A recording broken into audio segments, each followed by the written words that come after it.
Сбербанк будет помогать местным предпринимателям в условиях импортозамещения. С 1 ноября работает новая программа кредитования малого и среднего бизнеса. Теперь клиент может рассчитывать на снижение процентной ставки по беззалоговому кредиту. Об этом на пресс-конференции сообщил председатель Северокавказского отделения Сбербанка России Александр Золотарев. Он ответил на вопросы журналистов в преддверии 173-летия кредитного учреждения. У нас на рассмотрении сейчас очень много серьезных масштабных проектов, начиная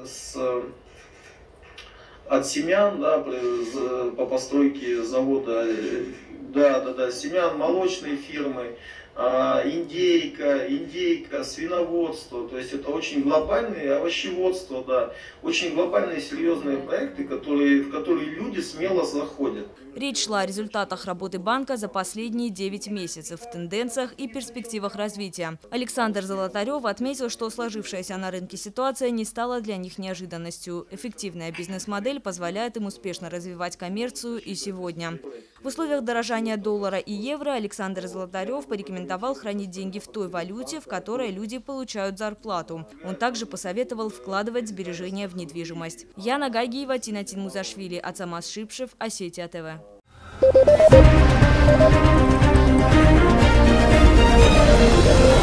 Thank you.